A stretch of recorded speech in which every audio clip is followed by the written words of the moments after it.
following program was provided by an independent producer solely responsible for its content. The opinions expressed do not necessarily represent the views of this station, its staff, board of directors, or underwriters. Welcome to the Empower Hour with Greater Nashua Mental Health. The Empower Hour will provide information and support about mental health, substance use, and behavioral health. Our goal is to share inspiring stories about transforming lives, to strike down stigma, and to encourage our community to reach out and get help when needed. Mental health is part of all of our lives. It's time we talk about it. I'm Dr. Cynthia Whitaker, President and CEO of Greater Nashua Mental Health, and it's time to get empowered. Welcome to the Empower Hour with Greater Nashua Mental Health. I'm Dr. Cynthia Whitaker, the President and CEO at Greater Nashua Mental Health. Today with me, I'm excited to have our first guest from outside of Greater Nashua Mental Health, Ken Lewis, who's the Executive Director of Heart's Peer Support. Welcome, Ken. Well, thank you. It's good to be here. Thank you for being here with me. I appreciate it so much. I'd love to just start off with telling people what Heart's Peer Support is. Well, Heart's Peer Support Center is an adult educational wellness center for those that struggle with mental health issues or at risk of, is pretty much of our state funding stream requirement. So that kind of opens the door for anyone in the community that needs services. It's a community-based service program that's funded with the state of New Hampshire Bureau of Mental Health Services. We're kind of like a community center where folks can come in where they're at. We try to meet them where they're at, create an environment, a welcoming environment where folks can come in and get some support groups that more holistic model and kind of use computers, get something to eat, just find other people that might have similar challenges that they face in the community and find resources or create networks that keep us in the community rather than sometimes in the past where we would be stuck in behavioral health units or in the state hospital, and that transition made it hard. So the state of New Hampshire, like other states, have kind of went to the peer model where peers are helping peers, and it seems to work nationally. It's kind of grown. So we're open Monday through Friday, 8 a.m. to 4 p.m., and Fridays right now, because of the pandemic, 8 a.m. to 4 p.m. We're not currently open on weekends because of the pandemic and the staff challenges. We also, in 2013, we opened up a peer respite program. Now, New Hampshire had the first peer respite program pretty much nationally, and that was in Claremont, called Stepping Stones. Now, that model was a peer-based program, and it was a pilot program similar to how we started, 20-something years ago in that area. It was kind of a pilot to see if it would work, and it worked, so they decided to take a chance on the peer respite program, which is kind of like an alternative to hospitalization. It's in the peer holistic model, peer support model, non-clinical, non-medical home environment where people can stay with us 1 to 7 days, 6 nights, and instead of going into the hospital for those that need to go to the hospital or don't want to go to a behavioral health unit or emergencies or state hospital setting, that can have and still stay in the community and do the things they need to do, stay connected, work, go to their meetings or see their providers, things like that. And that's, we opened in 2013. Erica Riera, the director of BMH, or whatever the initials were at that time, the DHHS, Mental Health Services at the time, decided to take a risk and reinvest into the state of New Hampshire and allow us to contract that. The other program that we just did a pilot program on kind of came out of the 10-year plan that was happening before the pandemic. We did a lot of great work in the state and decided that peers should be more involved because nationally it was a really big model and it was working. So we were working on doing some community-based beds that were more short-term transitional stay. So during the pandemic, we opened in November, I believe it was, a 3-bedroom adjacent to our facility at Pine Street Extension. And that allows for folks that are stepping up in the community, that need more services or having a challenge finding housing in this pandemic, or more wraparound services, that we could work with folks like you, the Community Mental Health Center here in Nashua, and other providers and families and resources that could support them in being successful in 90 days, within 90 days. So that's a 3-bedroom. We have the 2-bedroom, and then we have the peer center. So I heard you talk about kind of 4 different core services maybe. So one being maybe what people might refer to as like a drop-in center. People can come in during those open times, have access to support, have access to computers. Then I heard you mention groups, like maybe you have I know before the pandemic, you had a schedule of some groups where people could come for a certain topic and talk with others about it, or do art therapy type stuff. And then the respite center and the step up, step down bed. So that's what I heard you say. Is that the right kind of summary? Yeah, a little nervous here, so I kind of jumped around a little bit. But good. Yes, in the peer center, it's based like a community center. We used to call them drop-in centers in the old days, Cynthia, but or Dr. Whitaker, but we're kind of moving them towards more of an adult educational wellness center where peers are supporting peers with some training and some holistic models like intentional peer support and wellness recovery action plan, and other models like SAMHSA models that are WHAM, whole health action management programs. They're more geared towards helping us support each other and kind of like an AA program where peers are helping peers, or in the old days, the Indians helped each other as a community. We took that model, that peer model, and just expanded on it. So every hour you're open, there's staff there that are familiar with those models, that if somebody were to come in needing kind of support, we could have a conversation, set up times to come back, or whatever support somebody might need. You use the term meet people where they're at. Maybe they want to come but not talk, or... Right. We just try to open that environment where it's somewhat as safe as we can make it, and friendly environment where they can come in, have a cup of coffee, use the computer, grab a book, a game. Oh, by the way, we have some of these peer meetings that we all get together and we talk about things that are going on in our lives. It could be from just mental health issues that we're struggling with today, or coping skills that we've learned to use for these things. And it could be from budgeting, it could be from finding a job, or where, like I said, where they're at and what their needs are. It could be, substance use disorder. It could be what we call now co-occurring disorder. In my day, it was dual diagnosis. But so we can have like a consider recovery group, or we give ideas and referrals what works for us, because collectively we don't individually have all the answers, but together we could share ideas, and then we pick and choose what would work for us and try those things.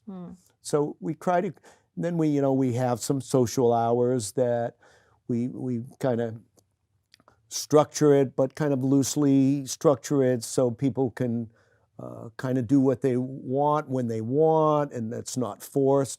it's kind of self-chosen. So we do social groups, we do arts and crafts.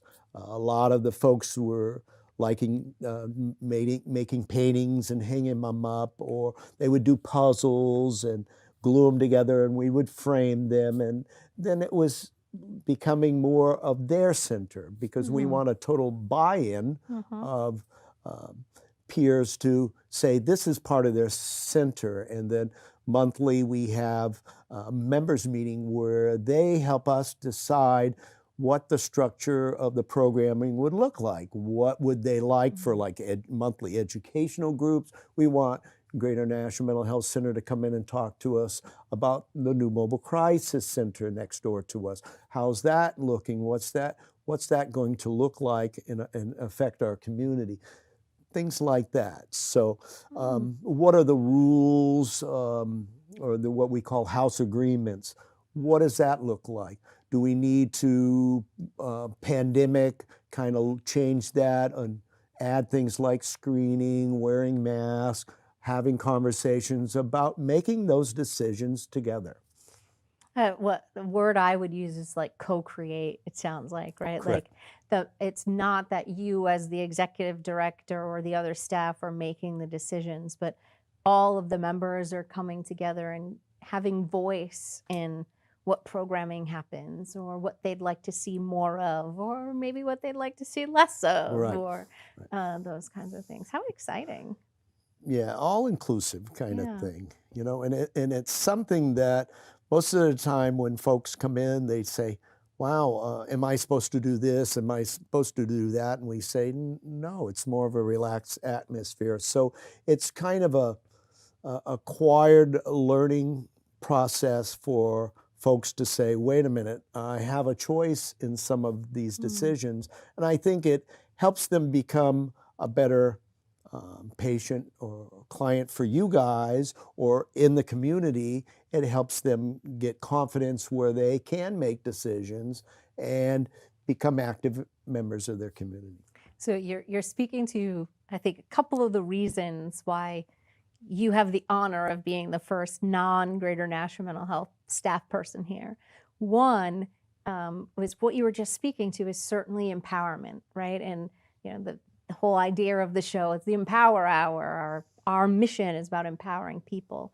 And what I hear in that, giving people choice, meeting people where they're at, not saying you have to do this, do that, is empowering to people, right? They get to choose their own destiny, do what works for them, figure things out in their own time. So like I love that about the model of peer support.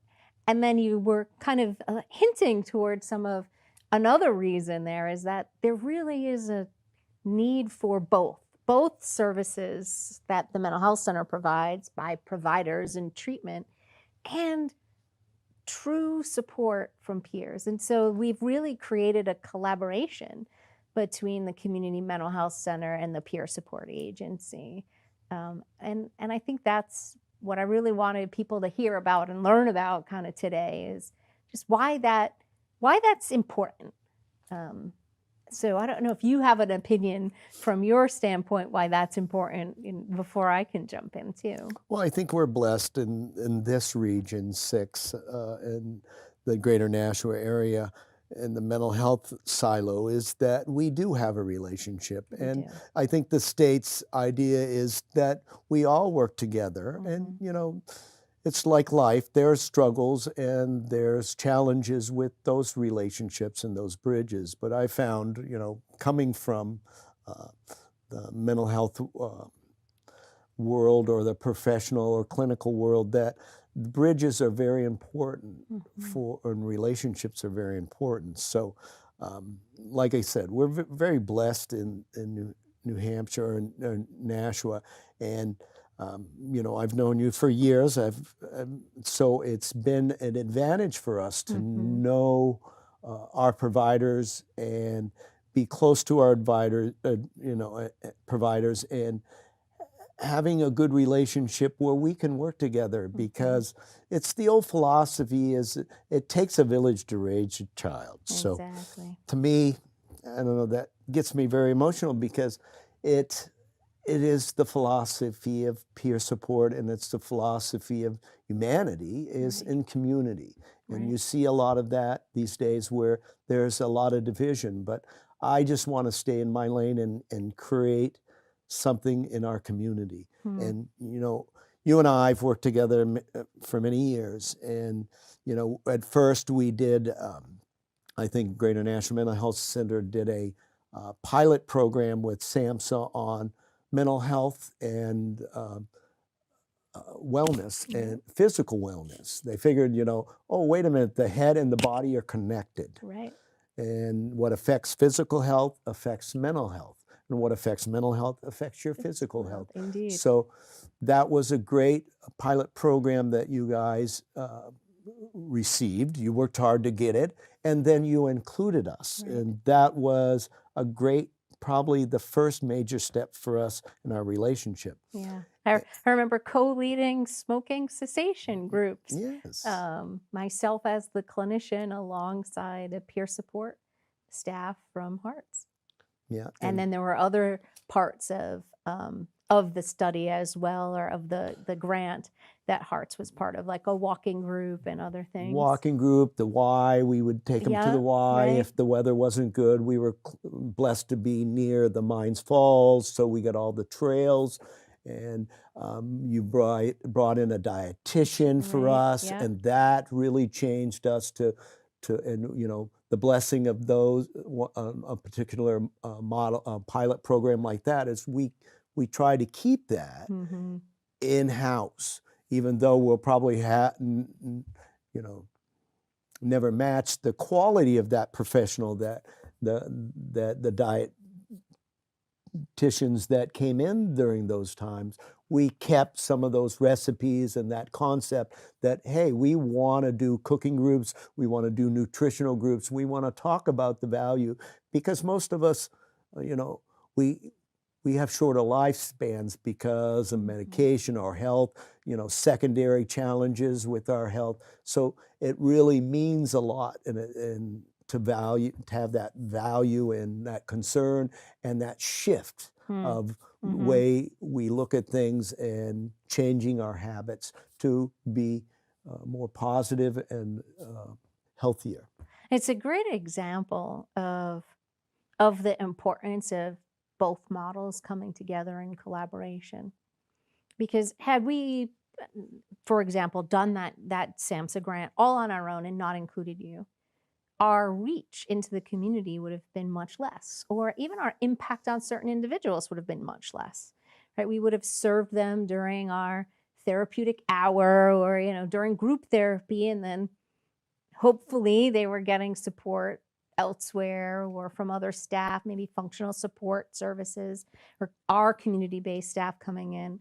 But to bring peer support alongside meant they were also learning it alongside somebody else, or seeing somebody else doing it successfully and maybe giving them hope to do it successfully. And just really feels like it lets the reach be broader and deeper and really just sink in maybe for people too in a different way than a therapist might not be able to make happen for somebody.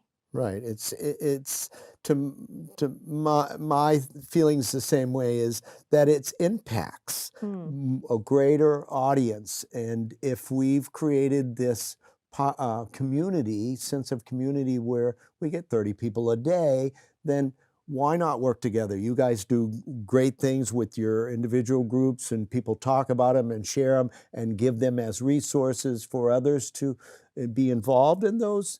But then then we share some of these programs and these ideas that they bring them in, and it, like you said, it becomes rooted deeper. Right. So the growth and the exposure is greater.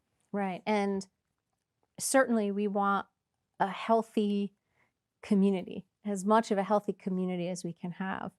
And so if folks that are our clients are benefiting from a service and then they go and share, even if the person they share with never comes and experiences that service for themselves, that person might be better, and then our community as a whole is better. And so the more the more we can walk together in this kind of collaboration, the mental health center and the peer support agency, the better the community is for it. Oh, I agree 100%.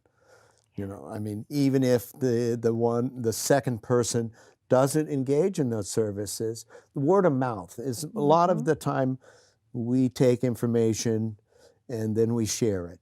And then it might have an effect, it might not. Same thing. If the word of mouth is given to somebody, they'll say, hey, I know this resource. I've never used it, or I know someone that has and it was successful. Here's a resource. So even if it doesn't continue to trickle down, it does. Right, exactly. So, I mean, the other program, pilot program that you guys did was supportive employment. Right. There was a time when supportive employment started at this state, and they started having you guys kind of roll it out. Right. And again, here's another opportunity, because we took a chance on the health model, that let's try this and see if they want to be involved in being engaged in this. And so then we did the same thing. We took the pilot program. You guys did an incentive that works well on us, food and incentive gift cards. But, you know, it allowed that program to come in with the people that have that knowledge and share it with us, and throw it out there and see the shift and the change in the community. So supportive employment was another one, and we took good things from that. We had a template for a resume that we kept on our all our computers still. We update them, but we still have that. And some of the expertise that was brought to us was, you know, how to prepare for an interview, connect with the Grey Nun about getting clothes for the interviews. So we took those nuggets and we kept them alive. Well, and so what I love, like I often make like a triangle and say, like, people in general at the big bottom base of a triangle can get support from family, friends, faith communities, right? It's only the people at the top of the triangle that need, you know, the more intensive services. And so by us sharing that knowledge with you, this is a great example, supported employment, right? Now you can help people toward the bottom of the triangle. But then if somebody, okay, maybe they need a staff person to really go with them on those interviews, or have more support, or to talk deeper about how their anxiety is getting in the way, then you can say, okay, Greater Nashua can do a little bit more in their supported employment program than we can. So again, by collaborating, by sharing with you in our knowledge, our program, it allows you to reach people at that level that maybe don't need our services because they're getting support in a different way. Or they're starting out, they're falling through, or they're coming back. That's what we see.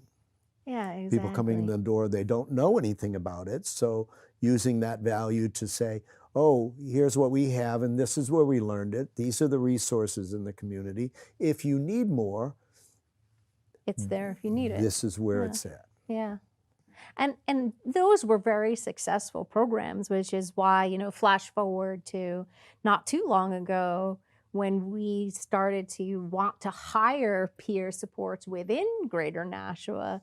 We said, we don't want to do this on our own at first. And we at first contracted with you and had your staff come in and sort of, okay, is this going to work for us? And, you know, and then ultimately now we got the hang of how to do this. And, you know, we have peer support staff, you know, on our own that are kind of embedded within our teams to help make services better. And Nick Perricone was one of our first peer support staff at Greater Nashua, and that came from Hearts. And, you know, I did an episode of the Empower Hour with him talking about what was that like, the difference between peer support kind of within the treatment team and how that's been.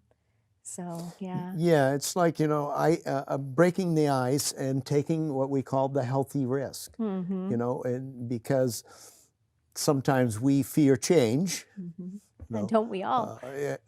But most of the time, the change is what the quality in our life is, and it opens new doors. So yes, that was hard to let Nick go, but I knew that with the state investing in peer movement, in and beginning in the ACT team, community assertive treatment team, that was going to be the first avenue that the community mental health centers like yourself were going to broaden that scope of services and allowing peers in that. So I knew that you and I talked, off and on, and we thought, what about this? I love that because you'll call me and ask me about ideas, and I'm going to tell you. Right, I do. Maybe not the exact answer, but we're friends like that, and we have a relationship where we can be open about that.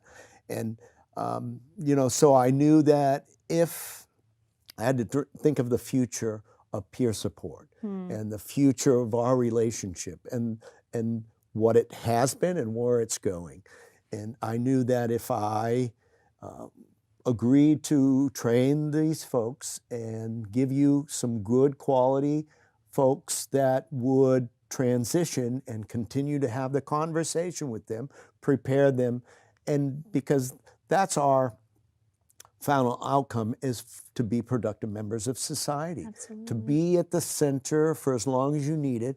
But if you go away and you do good things, then that's a success, even though it's hard to measure success in our business because people move on and sometimes they don't send you a postcard, hey, I'm president of the United States now.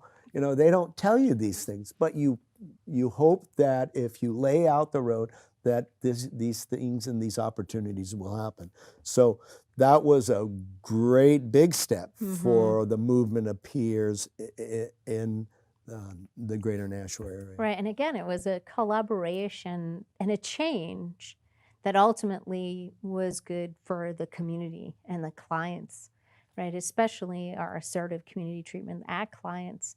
They tend to really be on the ACT team and interact a lot with the ACT staff. And so to have the peer right there alongside them not only helps the clients, but also help the staff to think more about like intentional peer support model values, like the value of language and the importance of the way we refer to people and things like that. So having the peer there, I think, helped transform some of the services even that we provide. Yeah, it kind of created a natural internal training or exposure to our side of the world and us to learn more about your side of the world, what it's like to be a professional in the system. So. Yeah, exactly. And and now, with the mobile crisis team, then that Greater Nashua has, we are required to have, essentially clinician and peer teams. So it's kind of like, wow, all that time back when we were doing it when nobody was requiring us to do it, right? But we're using this grant money to try to figure out how to work together. Flash forward to now, like it's a requirement we work together, a clinician and a peer in these And it models. allowed that progress naturally and prepared us for that. Exactly. Because if we never took the risk or that opportunity,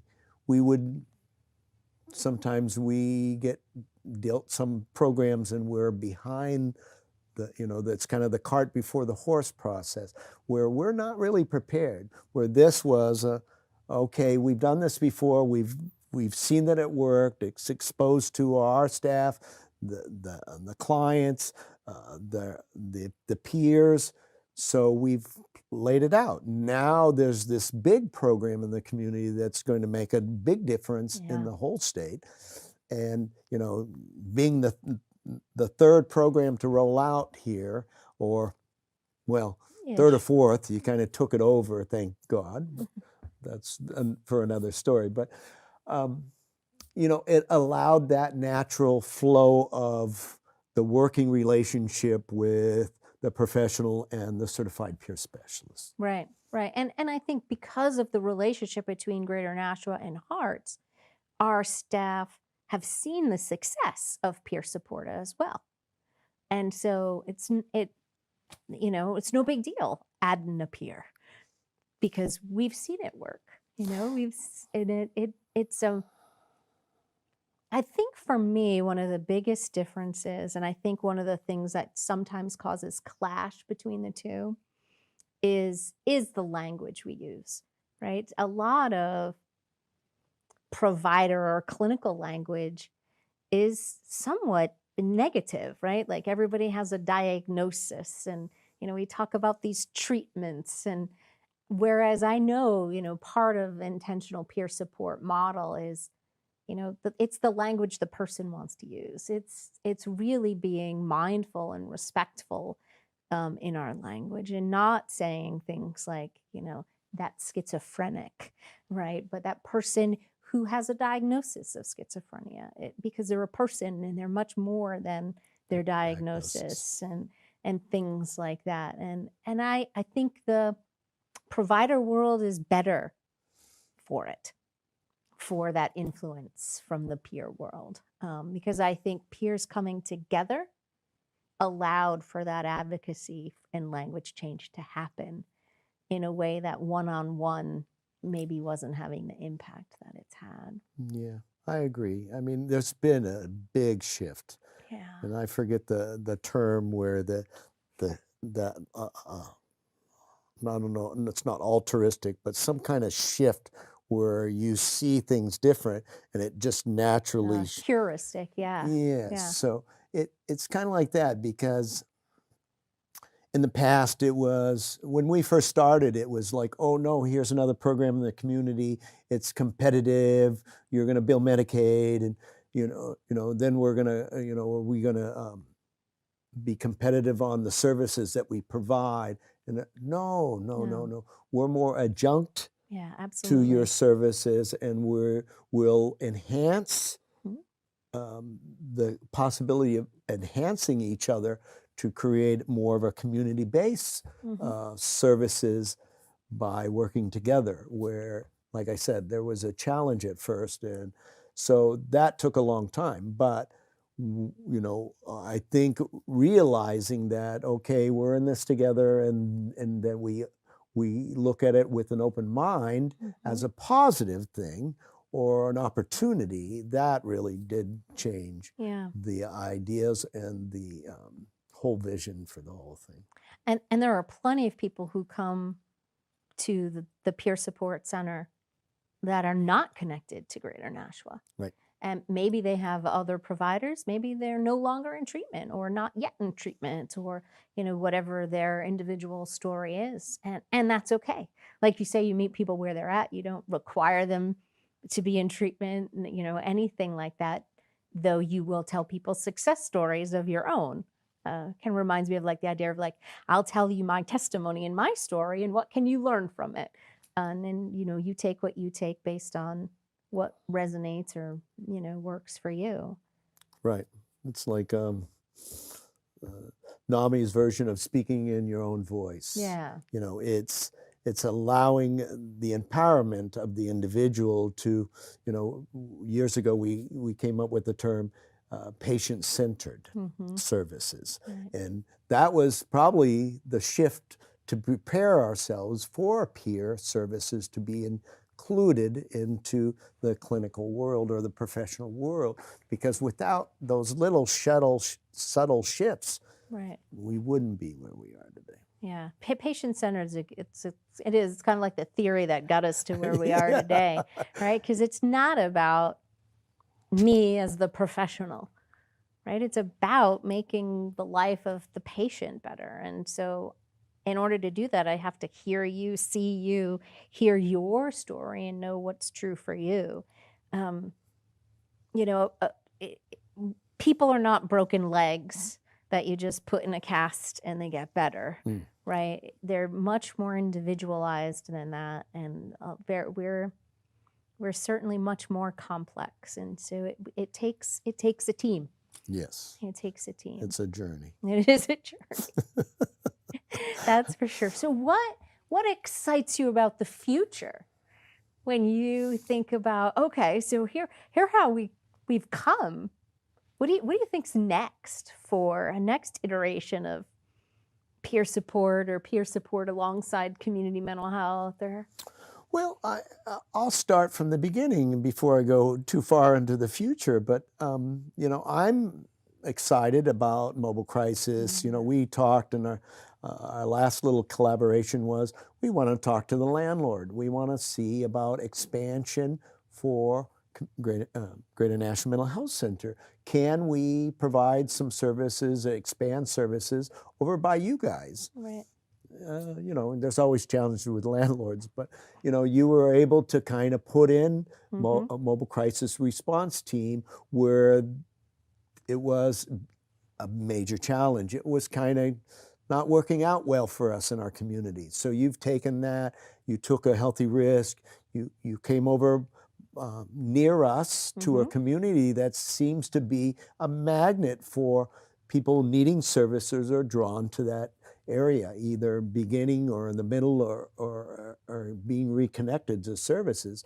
But now we have Hearts Peer Support Center on the back row with respite, and now Step Up, Step Down. And on the other side, on the other end cap, is Mobile Crisis Response Team, as well as some other new programs that you're going to include so there. we have 2 apartments that each have 2 bedrooms in them. So it's like, I think of it as you've got your Step Up, Step Down, and you've got your peer respite, and then we've got these crisis apartments, which are like maybe one more step up from the peer respite of needing support and needing a little bit more clinical. But again, we have both clinical and peers there. And the idea to keep people out of the hospital, right? And to give people support in a shorter, more comfortable way.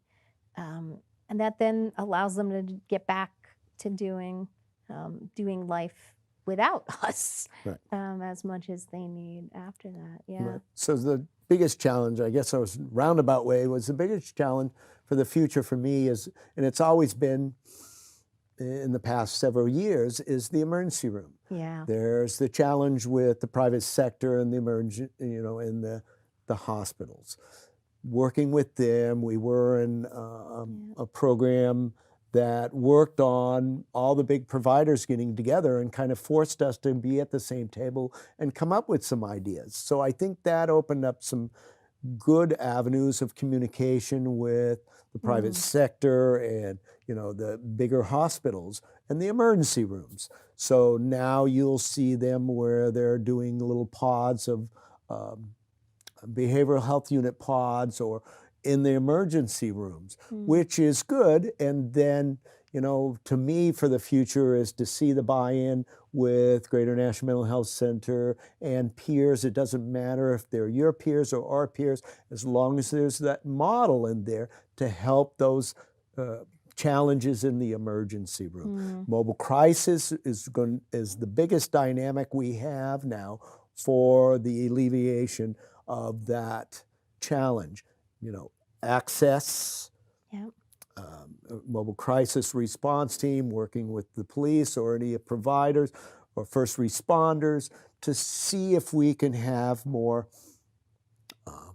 human interactions. You have Sue Mead that used to train the police. You had paved the road there. So that's going to show its reward, I think, now, because there's a trust in the community with first responders and the different departments that will allow mobile crisis and to alleviate the problems in the emergency room, solve the problems in the community before they expand and overflow our health system in the private sector. So to me, that seeing the mobile crisis grow and expand is going to be a big future endeavor for this community. Yeah. So, lately we've been working with because when you start something new, there's a lot of hoops and things glitches. like you got to deal with the city and the restrictions and all the requirements. that everybody wants the T's crossed and the I's dotted to be able to allow these services to be in the community. You don't know until you go through it. So true. I've seen some of them, or had minimal challenges myself, but that's a big endeavor, Cynthia. Yeah. So kudos to you. Oh, thank you for that, Ken. I mean, it really, I think your explanation of like the things in the past paving the way, and like we keep iterating to get things better and better. It gives us a lot of hope for the future, right? Because, now we're at this point of mobile crisis teams requiring clinicians and peers working together. Yeah, maybe the next step is hospitals embracing the peer model, because they're going to see these peers working with mobile crisis teams now, right? And so what could that mean? Or our peers in the hospitals more to help people get out faster, or working alongside there, or just that it's part of the multidisciplinary team. Right. Community-based services. Right. Community-based services, peer support, the voice of lived experience that just is part of the team. Yeah, and I'm waiting for the apartments to open up in the mobile crisis response team, but it's given us an opportunity to work even more on our relationship and to kind of lean on each other to make sure that the community is served in those critical times, because when building relationships and being that close, we can walk over and talk to each other, where most of the times we rely on phone. And phone's fine, but it's kind of impersonal. So we were able to kind of support, as you're developing and completing this process for this great endeavor that's going to do great things in our community, we were able to kind of stretch and bend a little bit with our services to support your services that you're putting in place. So talk about a great relationship. Yeah. It's doing this. It's allowing, a great relationship is a give and take. Yeah, absolutely. And if it's a give and take, there's a trust building there, and there's a need for continued and wanting more of a relationships. Yeah. Well, I always say life is about a cycle of giving and receiving, right? And so we have to both give and receive, right? And that's what builds an equal partnership, collaboration that ultimately is better for the community and everybody that needs the services that we both provide. And it's brought to my attention that, and it was brought to me just the other day, that the people we serve, our fellow brothers and sisters, they see that. They see that there is a relationship. They see that there's a collaboration. So there's an allowed trust, and when that trust is given and received, and they get quality care, they tell others. So it just naturally progresses. Well, I abundantly thank you and all of your staff and the peer volunteers and just everything that you do over at Hearts Peer Support. We appreciate it. It's nice for us to know that we can send people there for extra support, or if somebody we're concerned about maybe isn't hearing something we would really like them to hear, we send them your way, and we know that they're hearing good, positive stories about a lot of recovery and success that people have had. Living with a mental illness is not doomsday. I mean, there's plenty of examples of people living successfully and productive, wonderful lives. So I thank you for your awesome work and for collaborating with us, and for the continuation of where we're going to go with this collaboration, and truly having the lived experience voice be a multidisciplinary voice that holds equal weight to every other voice on the team to help support our people. So thank you for that. And anything? I thank you too, because You know, we work together, and I've seen you come up in the ranks, and I think the community is blessed to have you Oh. where you are. You know, and I know a little bit about having that weight, but I think there is no better person for us in this community to have lead Greater Nashville Mental Health Center than you. Oh, people are going to think I planted you now.